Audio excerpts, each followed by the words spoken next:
মামুনুল হক সাহেবের বিরুদ্ধে মামলার ঘোষণা দিয়েছে বোর্ডছোর ববি হাজ্জাজ। আজকের সেই ববি হাজ্জাজ সাহেব মন্ত্রী বনে গিয়ে অবৈধ ভোট চুরি করে তারপরে তিনি মামুনুল হকের বিরুদ্ধে হুঙ্কার ছুটছেন যে সমস্ত জায়গায় তিনি মামলা দিয়ে দিবেন এবং মামলা দিয়ে তা আমি শুনছি যে আমার নামে নাকি মামলার উদ্যোগ নেওয়া হচ্ছে। আমি বলছি আলহামদুলিল্লাহ, জেলে থাকলে আরো নিরাপদে থাকবো, কারণ বাহিরে। আসসালামু আলাইকুম, আমি আপনাকে দেখাবো এবার ফেসে গেলেন আল্লামা মামুনুল হক ও নাসিরউদ্দিন পাটোয়ারি, কিন্তু কিভাবে, যা আপনারা দেখলে অবাক হয়ে যাবেন। তো আজকের ভিডিওগুলো অত্যন্ত গুরুত্বপূর্ণ, তো আমি আশা করবো যে আপনারা সম্পূর্ণ ভিডিওটি দেখবেন, আর এই সম্পূর্ণ ভিডিওটি দেখলেই বিস্তারিত জানতে পারবেন। আর এই ভিডিওগুলো দেখানোর আগে আপনাদের কাছে আমার ছোট্ট একটি রিকোয়েস্ট, আপনারা যদি আমার চ্যানেলে নতুন হয়ে থাকেন তাহলে নতুন আপডেট নিউজ সবার আগে পেতে আমার এই চ্যানেলটি সাবস্ক্রাইব করে আমার সাথেই থাকুন। আর এখন চলুন কথা না বাড়িয়ে আমরা এক এক করে ভিডিওগুলো দেখে আসি। চোরের মায়ের বড় গলা, এই কথাটি আজ প্রমাণিত সত্য।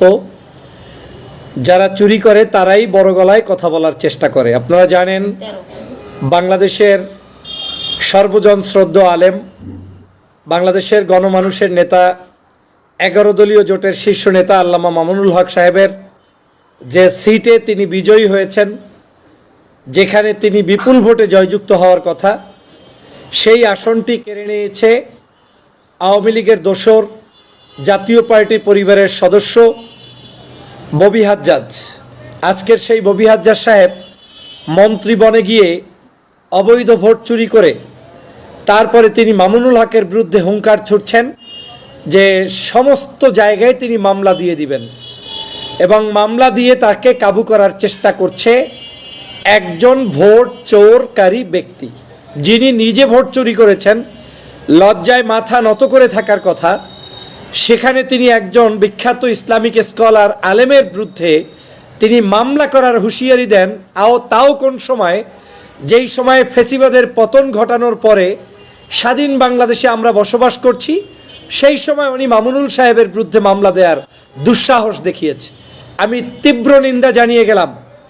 আমি তখনও আল্লামা মামুনুল সাহেবের পক্ষে কথা বলেছিলাম, যখন মামুনুল সাহেবের বিরুদ্ধে অন্যায়ভাবে জেলের মধ্যে রেখে প্রায় 3 বছরের অধিক সময় তার উপরে জুলুম, অত্যাচার, নির্যাতন করেছিল ফ্যাসিবাদী সরকার। তখন তাকে জামিন দেওয়া হয় নাই, অনেক মানুষ চুপ করেছিলেন। তখনও আমি বক্তব্য দিয়ে বিদেশে বসে বলেছিলাম যে মামুনুল সাহেবের উপরে এই জুলুম, নির্যাতন এটা মেনে নেওয়া যায় না। আদর্শিকভাবে আপনি এক দলের হতে নাই পারেন, কিন্তু জুলুম, অত্যাচার, নির্যাতন যদি কারো উপরে হয় সেটার প্রতিবাদ না করলে আপনি দায়ী থেকেই যাবেন।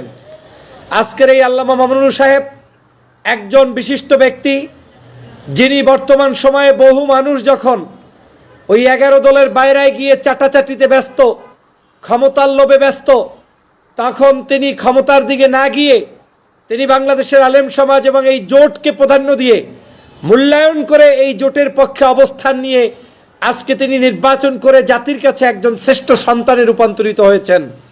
ঐক্য রক্ষার একজন অতন্ত্র প্রহরী হিসাবে তাকে জাতি গ্রহণ করেছে, সম্মান দিয়েছে এবং সেটা ব্যালটের মাধ্যমেও দিয়েছে, অন্য জায়গায় দিয়েছে। কিন্তু সেই অবস্থায় চোরের মায়ের বড় গলা ববি হাজ্জাজ ধার করা নেতা এসে এখন বিএনপির ধানের শীষের প্রতীক নিয়ে নির্বাচন করে সেই জায়গায় এখন তিনি দল পার্কে পর্যন্ত বিলুপ্ত করে দিয়ে তারপরে তিনি এখন যা তা বলে বেড়াচ্ছেন। এই সকল ধান্দাবাজি বাংলাদেশে চলবে না। বাংলাদেশ 24 পরবর্তী বাংলাদেশ, এই বাংলাদেশ যারা সত্যিকার এই দেশের জন্য সংগ্রাম করেছে, লড়াই করেছে, তাদের বাংলাদেশ। আজকের এই বাংলাদেশে অবদান আছে মামুনুল সাহেবের। এই আল্লামা মামুনুল সাহেব জেল খেটেছেন, জুলুমের শিকার হয়েছেন, নির্যাতন, নিপীড়নের শিকার হয়েছেন। আপনি কয়দিন কি খেটেছেন, কি করেছেন? আপনি বাংলাদেশের গত 16 বছরেও ছিলেন ওদের পাঁচাটা দালাল, আর এখনো আপনি আর একটা জায়গায় এসে প্রবেশ করে দালালি করে আপনি একজন আলেমকে মামলার হুমকি দিচ্ছেন। তোমার এই মামলার হুমকি বাংলাদেশের জনগণ পরোয়া করে না। বাংলাদেশের জনগণ ন্যায় ও ইনসাফের বাংলাদেশ, ইনসাফের বাংলাদেশ প্রতিষ্ঠা করতে চায়, যেখানে আমার চরম শত্রু ব্যক্তিও যদি অন্যায় না করে তার উপরে জুলুম করতে দেওয়া হবে না, হবে না, হবে না। আমাদের কমিটমেন্ট, যারা এদেশ থেকে পালিয়ে পর্যন্ত গিয়েছে, যদি সেই ব্যক্তিরা কোনো অন্যায়কারী না হয়, জুলুমকারী না হয়, সেই ব্যক্তি ভিন্ন আদর্শের হলেও তার উপরে মামলা হামলা, এটা কোনো ভালো মানুষের কাজ নয়। তারপরে তো আবার জুলাই যোদ্ধা, জুলাইয়ের পক্ষের শক্তি, 24-এর আন্দোলনের নেতা, আজকের সেই গণমানুষের নেতা মামুনুল হক সাহেব, যারা জুলুম নির্যাতন সহ্য করে জেলের মধ্যে অত্যাচার নির্যাতিত হয়েছে, কওমি আলেমরা রাজপথে নেমে তার জন্য আন্দোলন করেছে, সংগ্রাম করেছে, সেই মামুনুল সাহেবকে আপনি হুমকি দিচ্ছেন ঢাকা শহরে আর জায়গা পান না। এটা নিজের মনে করার কিচ্ছু নাই। এটা বাংলাদেশ থেকে লাইভ করে কথা বলছি। পরোয়া করার রাজনীতি শেষ হয়ে গিয়েছে। পরোয়া করে যদি রাজনীতি করতে হতো তাহলে আজকের আমি মন্ত্রী থাকতাম। আজকের গত 16 বছরে যে পর্যন্ত আমি বিএনপির পক্ষে, নির্যাতিত নিপীড়িত নেতাদের পক্ষে কথা বলেছি, একটা মানুষ তখন কথা বলার ছিল না। আন্দোলন সংগ্রাম দেশ নায়ক জনাব তারেক রহমানের পক্ষে, খালেদা জিয়ার পক্ষে, আলেম ওলামার পক্ষে, জামাত ইসলামের পক্ষে, মামুনুল সাহেবের পক্ষে, এমনকি চরমনার হুজুরের যখন তার উপরে আক্রমণ হয়েছে তার পক্ষে অবস্থান নিয়ে জাতির ক্লান্তি লগ্নে ভূমিকা পালন করেছি। শুধুমাত্র তোমাদের জুলুম অত্যাচার নির্যাতনের সাথে আপোষ করব না বিধাই আজকের আমি, তোমরা মন্ত্রিত্ব নিয়েছ, আমি মন্ত্রিত্ব ছাড়া অবস্থান করছি। ভোট কারচুপি করে, চুরি করে, তারপরে তুমি যা ইচ্ছা তাই বলবা, সেই দিন শেষ। বাংলাদেশের মানুষের কাছে প্রকাশ্যে ক্ষমা চাইতে হবে। প্রথম ক্ষমা চাইতে হবে মামুনুল সাহেবের বিরুদ্ধে বক্তব্য দেওয়ার কারণে, আর দ্বিতীয় ক্ষমা চাইতে হবে ভোট চুরি করে তারপরে মসজিদের মেম্বারে দাঁড়িয়ে আবার বক্তব্য দিয়ে বলে আমি মন্ত্রী সাহেব হয়েছি, মাঝে মাঝে এসে বক্তব্য দিবে। আপনার বক্তব্য দেওয়ার রাইট জনগণ কিন্তু দেয় নাই। অতএব সাবধানে কথা বলবেন। চোরের মায়ের গলগলা দেখাতে যাবেন না। ওই সকল দিন আমরা এখন গুনি না। আমাদের এই বাংলাদেশে কোনো সন্ত্রাস, চাঁদাবাজ, নৈরাজ্যবাজ, দালালদের স্থান দেওয়া হবে না। প্রয়োজনে আরো ধৈর্য ধারণ করব, ক্ষমতা থেকে দূরে থাকব, কিন্তু তারপরেও আপোষের রাজনীতি করে, মানুষের বিরুদ্ধে রাজনীতি, দেশের স্বাধীনতার সংগ্রামের বিরুদ্ধে রাজনীতি করে পদ পদবি পাওয়ার প্রয়োজন নেই। বহু দালালকে দেখছি এখন প্রতিমন্ত্রী, মন্ত্রী, উপমন্ত্রী, সচিব, বিভিন্ন পদে, এক একটা পদের অভাব নাই। কিন্তু আপনারা মনে রাখবেন, আপনাদের কারণে এই 24-এর গণ অভ্যুত্থান কিন্তু হয় নাই। যাদের কারণে হয়েছে তাদেরকে নিয়ে বেশি নাড়াচাড়া করবেন না। এদেশের জনগণ জানে যারা তান্দাবাজ, যারা দালাল, যারা দুষ্ট, তারা যে কোনো মূল্যে আপনারা পরাস্ত হবেনই হবেন। আপনি মনে করেছেন কি যে ক্ষমতার স্বাদ পেলাম? বাংলাদেশে শেখ হাসিনার চাইতে ক্ষমতার স্বাদ গ্রহণ করা নেত্রী কিন্তু আর কেউ ছিল না, নেতাও ছিল না। গত 16 বছর একা ধাবড়িয়ে বেরিয়ে এদেশের মানুষের উপরে জুলুম অত্যাচার করার পরের ফলটা কিন্তু ভোগ কিভাবে করেছে চোখের সামনে দেখেছেন। অতএব যারা মনে মনে ভাবছেন মন্ত্রী প্রতিমন্ত্রী হয়ে আমি যা ইচ্ছা তাই করব, সেই দিন শেষ। আপনাদের ওই সকল শব্দ চায়ন, ওই সকল বক্তব্য জনগণ প্রত্যাখ্যান করবে। শুধু প্রত্যাখ্যান নয়, ভয়ানকভাবে আপনাদের পতন ঘটিয়ে ছাড়বে।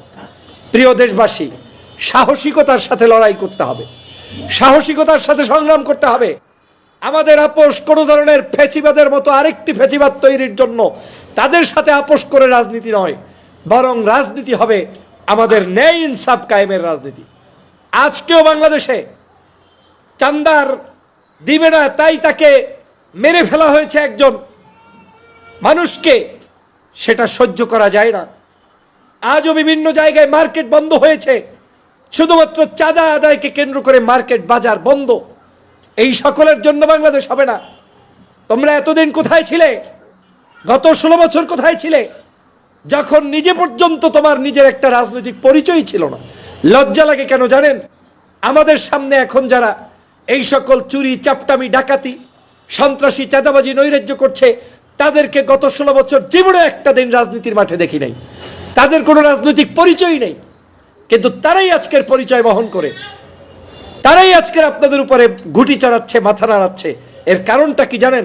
অসৎ রাজনীতির বলয় থেকে এখনো আমরা বের হতে পারি নাই, প্রিয় দেশবাসী।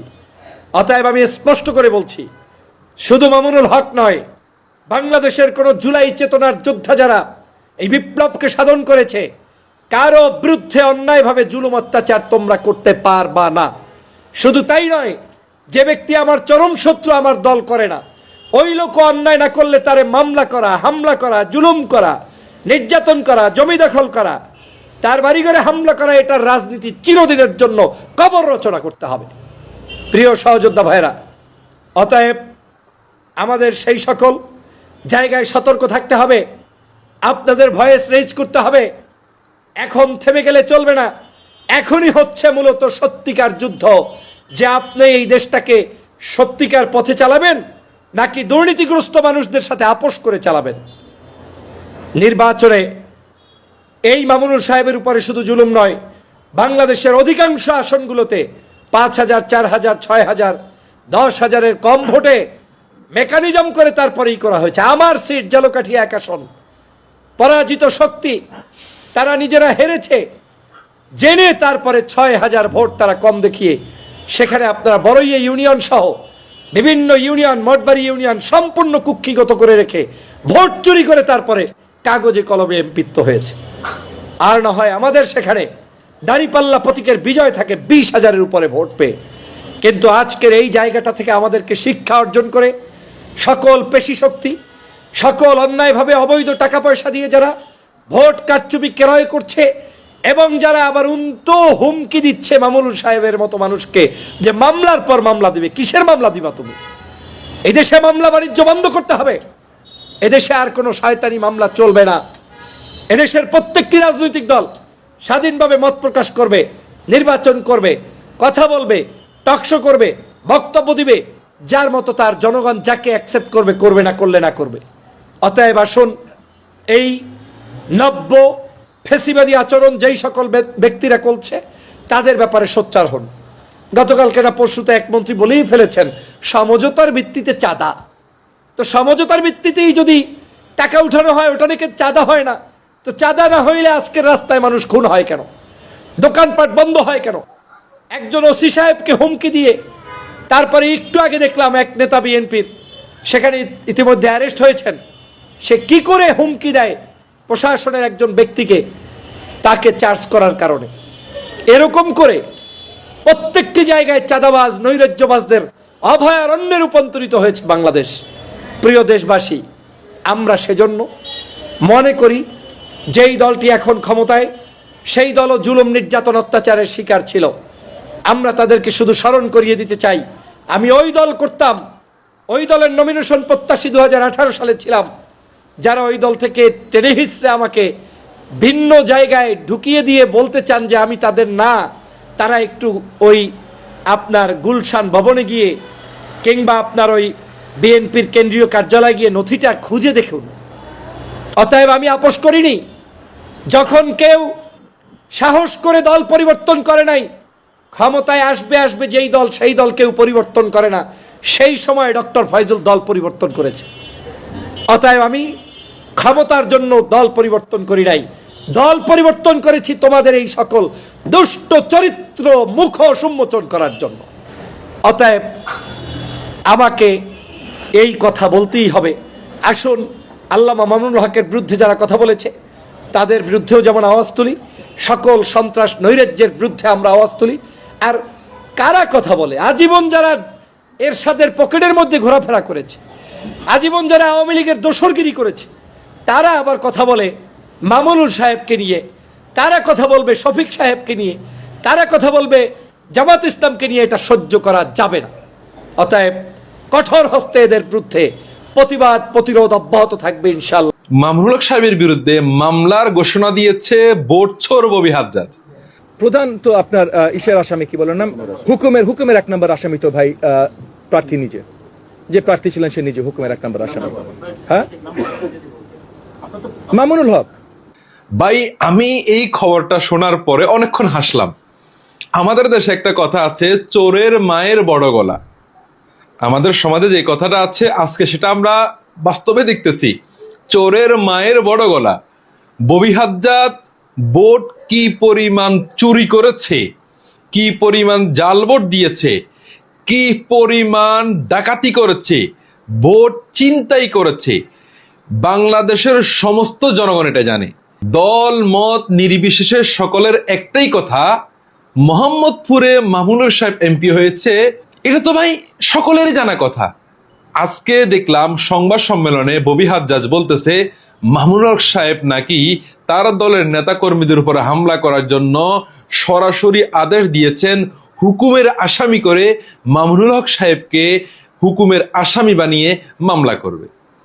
আসলে ভাই, আমরা এমন একটা দেশে বাস করি যেই দেশে মন খারাপ করে থাকতে পারে না এদের মতো কিছু মানুষের জন্য।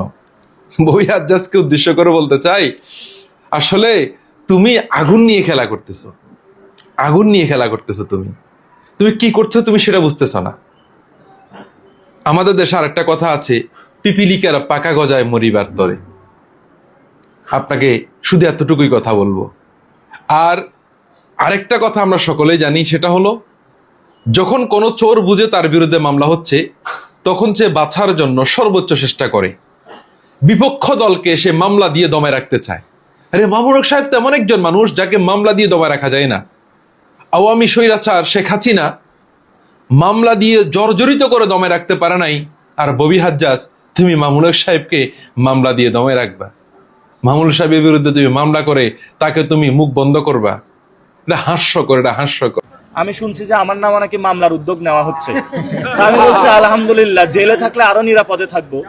কারণ বাহিরে এত চাঁদাবাজি, সন্ত্রাস, দুর্নীতির এগুলোর চেহারা দেখার চেয়ে জেলে থাকা আরো ভালো। এই জন্য হলো মামলা হামলাকে আমরা ভয় পাই না।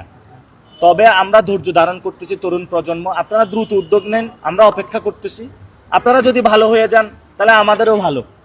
আমরা যারা দুর্নীতিবাদ, চাঁদাবাদ, সন্ত্রাস আছে মন্ত্রী পরিষদে, তাদেরকে বের করে দেওয়ার জন্য, এবং যেই সকল পুলিশ আবার নতুন করে চিন্তা করতেছে যে একটু পথে ঘাটে একটু সন্ত্রাসীদের আশ্রয় দিবে, আবারই হলো মানুষকে মামলা দিয়ে হয়রানি করবে, সবাই আমাকে বলতেছে আমি কি মেয়র পদে লড়বো কিনা।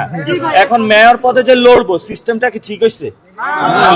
এজন্য হলো আমরা এজন্য হলো ওই মেয়রে আবার দেখা যাচ্ছে তারা 200 কোটি টাকা নিয়ে নামবে, 300 কোটি টাকা নিয়ে নামবে, সব চোর বাটপার গুন্ডা সন্ত্রাসী একসাথে করবে। আমাদের ইলেকশন সিস্টেমটা চেঞ্জ করতে হবে, যাতে জনতার ভোট দিয়ে জনতা তার রায় নিয়ে যেতে পারে।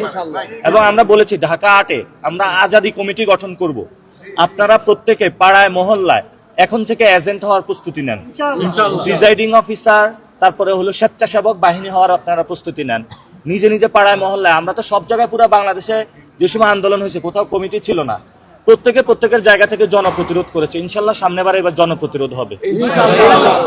সিন্ডিকেট করে ব্যবসায়ীরা বাড়িয়ে দিচ্ছে, সিন্ডিকেট করে বাড়িয়ে দিচ্ছে। মেয়র পদে কি লড়তেছেন ভাই? দেশটা তো শুধু মানে কোনো দলের না, আমি সব বাদ দিলাম।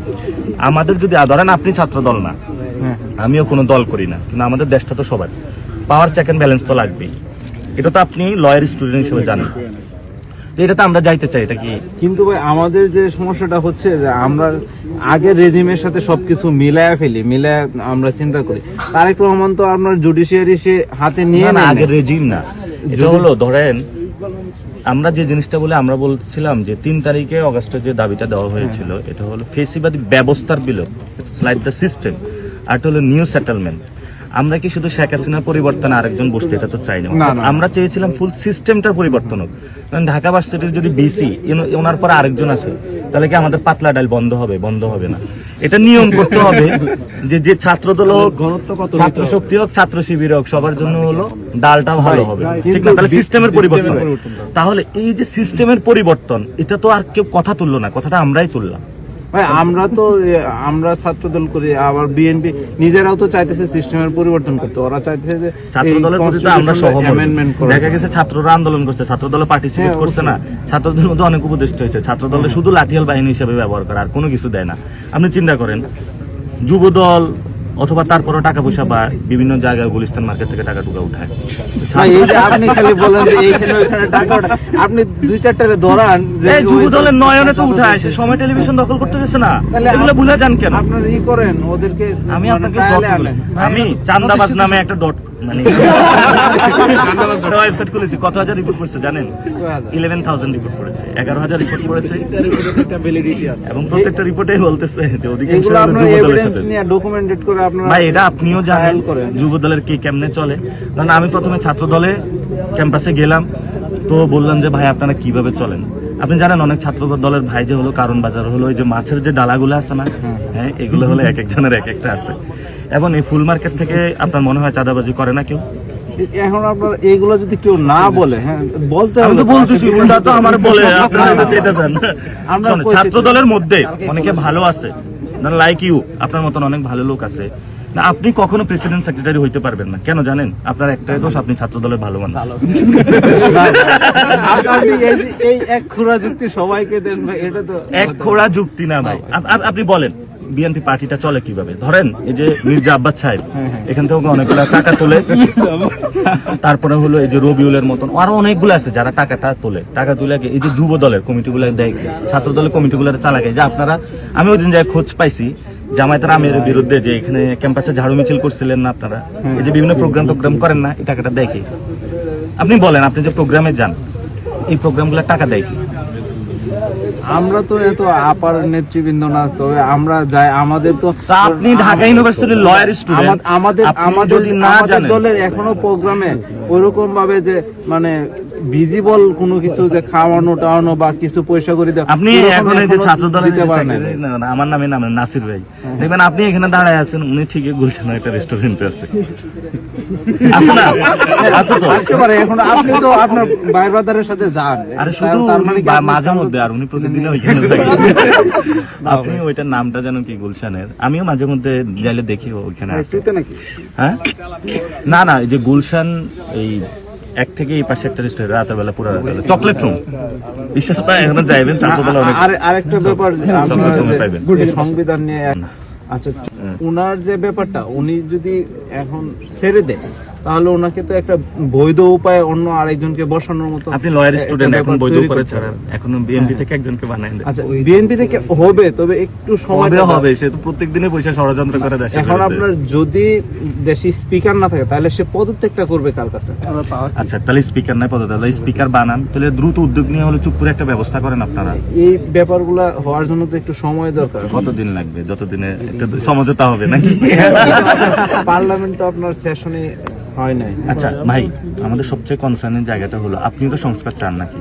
হ্যাঁ, অবশ্যই সংস্কার কিন্তু চাই। বিএনপি তো বিরোধে যাচ্ছে, দেখছেন আপনি, ক্লিয়ার। এটা এক নম্বর। দুই নম্বর বিষয় হলো- বিরুদ্ধে যাচ্ছে না। হ্যাঁ যাচ্ছে তো, মেজর হাফিজ বলছে BNP যে সংস্কার এগুলো আগে বলছিলাম ভোট টোট পাওয়ার জন্য, এখন আর দরকার নাই, ডিরেক্টলি স্টেটমেন্টে বলছে। ব্যক্তিগত মতামত হতে পারে। বিএনপি প্যাডে কি এরকম কোনো কথা বলছে? মেজর হাফিজ বিএনপির ব্যক্তিগত না। আরেকটা বলি, আওয়ামী লীগের অফিস কেউ খুলতে চায় না, আওয়ামী লীগের অফিস আপনি কি মনে করছেন যে বিএনপি খোলাচ্ছে? তাহলে আপনারা বসে আছেন কেন? সবাই আপনারা প্রতিরোধ করেন। আপনাদের আমাদের তো এত বড় দল। স্বরাষ্ট্রমন্ত্রী এই যে আমাদের আপনার ডিপার্টমেন্টের বড় ভাই সালাউদ্দিন মব বলে দিবে পিডা বলতেছে। উনি পিটাবে কেন? আওয়ামী তাহলে লীগের যাবেন বিরুদ্ধে ছাত্র দলের সবাই মিলে আওয়ামী লীগের অফিস বন্ধ করতে যাবো, ছাত্র দল রাজি আছে? এখন আমাদের যদি আপনাদের ভাই অনেকগুলো ডিল করছে ওরা, মানে ভোট টোট দিব, অফিস খুলে দিব, এটা ডিল করে ফেলছে। এখন আপনার এই যে একটা অধ্যাদেশ দিয়ে আওয়ামী লীগের রাজনীতি বন্ধ রাখা হয়েছে, এটা তো বেলিট না। কারণ আপনার কোর্ট লীগের যে নিয়মে, মানে নিয়মটা যেটা আমাদের সমস্যা হলো, এই যে বললাম না কোর্টের প্রবলেমটা কোন জায়গায়, কোর্টের প্রবলেম তো এটাই, কোর্টকে স্বাধীন করে দেন। কোর্ট তো স্বাধীন, কে বলছে? আপনার কেন ওটা চাবিটা হলো তারেক রহমানের কাছে। কোর্ট স্বাধীন, এটা হয় নাই তো, কোর্ট স্বাধীন হয় নাই তো এখন। আপনি সংবিধানের মানে লয়ার স্টুডেন্ট হলে আপনি মানে মানুষকে হলো রং ইনফরমেশন দিতে পারবেন না। না, কোর্ট স্বাধীন। কোর্ট স্বাধীন, হাসিনার সময় তো স্বাধীন ছিল। না, কোর্ট স্বাধীন। কোর্ট স্বাধীন না। হ্যাঁ, হাসিনার শাহী আমল ওইটা, আর বর্তমান কোর্টের কি আমলে- হয়েছে জানেন? আপনি বলেন, এই যে আসাদুজ্জামান সে যে ইলেকশনটা করছে এবং উনি বিএনপির মুখপাত্র হিসাবে কাজ করছে এবং উনি রাষ্ট্রের এটা পারে না। আপনি কোন ইয়ারে পড়েন?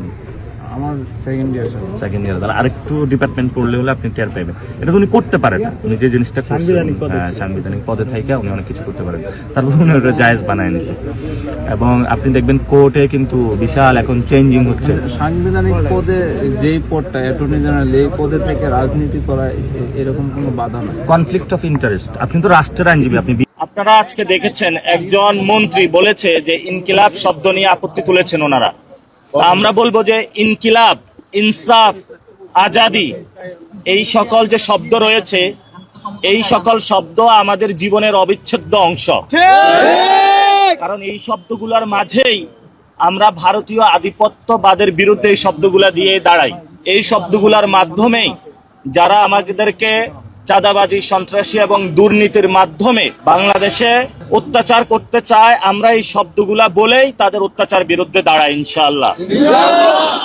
এবং যাদের ইনকিলাব, ইনসাফ এবং আজাদি শব্দে গাত্রদাহ হয়, তাদের মধ্যে আমরা দেখতে পাচ্ছি যে ভারতীয় প্রতিচ্ছবি, যেই শব্দগুলা নিয়ে গাত্রদাহ আগে হলো শেখ হাসিনার হয়েছে, আওয়ামী লীগের হয়েছে, এখন হলো আমরা বলবো না পুরা বিএনপির মধ্যে অনেক লোক আছে যারা গুপ্ত ভারতীয় এজেন্ট, গুপ্ত ভারতীয়, এদের হলো ইনকিলাব ইনসাফ আজাদি শব্দে চুলকানি শুরু হয়। আমাদের ওসমান হাদি ভাই বলেছিলেন যে আমরা ঢাকাতে একটা ইনসাফের রাজত্ব কায়েম করতে চাই। তো ফলত ওরা আজকে বলছে যে ইনকিলাব মঞ্চ কি? ইনকিলাব মঞ্চ হলো সেই জিনিস, যেই জিনিস আপনাদের চাঁদাবাজি সন্ত্রাস দুর্নীতির যে মসনদ আছে সেটাতে হলো আগুন ধরিয়ে দিয়েছে। সেই জন্য আমরা আমাদের লড়াই চালিয়ে যাব ইনশাআল্লাহ। এবং আমাদের ইলেকশনের যে সিস্টেমটা রয়েছে এই সিস্টেমের মধ্যে অনেক ভুল ত্রুটি রয়েছে। অর্থাৎ এখানে চাঁদাবাজ সন্ত্রাস দুর্নীতিবাদ যারা, তারাই সংসদে যাওয়ার সিস্টেম, এই সিস্টেম পরিবর্তন করতে হবে। জনগণ ভোট দিবে, সেই ভোটটা রক্ষা করবে ইলেকশন কমিশন এবং জনপ্রতিনিধি জনগণের হবে, কোনো দলের হবে না, কোনো ব্যবসায়ী গোষ্ঠীর হবে না, কোনো দেশের হবে না। আমরা এমন একটা এবং এই যে ডক্টর ইউনূস উনি যখন বিদায় নিল, বিএনপিকে এত সুযোগ সুবিধা দিল এবং বিএনপি গণ অভ্যুত্থানের পরে সবগুলা মানুষ জেলে ছিল, যারা জনগণ বাংলাদেশে তাদেরকে মুক্ত করে দিল, তাদেরকে একটা ধন্যবাদ দিল না তারা। এবং যারা উপদেষ্টারা তাদেরকে এত সুযোগ সুন্দর করে এতগুলো আসন দিয়ে দিল, ডক্টর ইউনূসকে তো তারা একটা লাল গালিচা সংবর্ধনা দিতে পারতো, তাও দেয়নি। এই জন্য বলবো হলো বিএনপি একটা অকৃতজ্ঞ দল, জনগণের প্রতি অকৃতজ্ঞ এবং মানুষের প্রতি অকৃতজ্ঞ। এবং যদি এই ধরনের অকৃতজ্ঞ হয়ে বাংলার মাটিতে তাদের লড়াই তারা চালিয়ে যায়, তাহলে বাংলাদেশের মানুষ তাদেরকে একদিন ছুঁড়ে ফেলে দিবে। আপনারা দেখেছেন একজন মন্ত্রী সমঝোতার নামে চাঁদাবাজি জায়েজ করতেছে। মামলা হচ্ছে মামুনুল হক সাহেবের বিরুদ্ধে। কে করতেছেন? ববি হাজ্জাদ। উনি এখন মন্ত্রী। কেন করতেছেন? সেটা হলো ভোটের দিন মামুনুল হক সাহেবের দলবল বেশ কয়েকটা কেন্দ্র দখল করেছেন এবং পরে আর্ম ফোর্স এবং সেনাবাহিনী সবাই মিলে কোনো মতে উদ্ধার করেছেন এই কেন্দ্রগুলো, জন্য কিন্তু ওনার উপরে মামলা হবে। এখন ব্যাপার হলো ববি হাজ্জাদ সাহেবকে বলবো, ভাই মামলা করার আগে একটু বলে যান আপনি কার উম্মত? জনাব তারেক রহমানের উম্মত। আচ্ছা, তারেক রহমান সাহেবের উম্মত, ঠিক আছে। আমাদের এখানে যে খিচুড়ি পাকাইছিলাম, আমাদের এখানে যে নির্বাচনের দিন যে আমরা খিচুড়ি পাকাইছিলাম, সেখানে আসলে ডাল কম ছিল নাকি চাল কম ছিল আপনার মনে আছে? চাল কম ছিল। ঠিক আছে, এখন আপনি মামলা করতে পারেন, আমাদের সম্মতি আছে। আপনি আপনি এত বড় একজন মেধাবী আমাদের দেশে, আপনি এত বড় একজন মেধাবী, আপনাকে শিক্ষা প্রতিমন্ত্রী বানানো হয়েছে, আপনার কি মেধা কম নাকি? দেখছেন, উনি উম্মত তারেক রহমান সাহেবের উম্মা। এবং ওই 12 তারিখ আমরা খিচুড়ি পাকাইছিলাম, চাল কম হয়েছিল না ডাল কম হয়েছিল, উনি সরাসরি বলে ফেলছেন, চাল কম ভাই চাল কম। এরকম একটা মেধাবী মানুষ আমাদের দেশে আছে, এটাই তো অনেক কিছু। সুতরাং এই মামুন সাহেবের বিরুদ্ধে মামলা করতে হবে। আর একটা জিনিস মাথায় রাখেন, আপনি কিন্তু একটা জিনিস মাথায় রাখবেন, মোহাম্মদপুর আদাবর এদিকে যাইয়েন না, পাবলিক কিন্তু আপনার উপর খেপা গেছে। হ্যাঁ, পাবলিক কিন্তু খেপা গেছে। গুলশানে থাকবেন, কার্যক্রম ওই গুলশান থেকে চালাবেন, মোহাম্মদপুরের এদিকে বেশি যাইয়েন না। যেই জায়গাগুলোতে আমাদের প্রতিপক্ষরা কেন্দ্র দখল করে ভোট চুরির কারখানা করতে চেষ্টা করেছিল, সেই জায়গাগুলোতে প্রথমে আমাদের কর্মী বাহিনীরা থামাতে চেষ্টা করে এবং তারপর আর্ম ফোর্সেস এবং আইন শৃঙ্খলা বাহিনীরা শক্তভাবে তাদেরকে প্রতিহত করে। তো আমি আশা করছি আপনারা সম্পূর্ণ ভিডিওটি দেখেছেন। তো আপনাদের যদি বিষয়টি নিয়ে কোনো মতামত থাকে আমাকে অবশ্যই কমেন্টে জানাবেন। তো দেখা হচ্ছে পরবর্তী ভিডিওতে। সে পর্যন্ত সবাই ভালো থাকবেন, সুস্থ থাকবেন। আল্লাহ হাফেজ।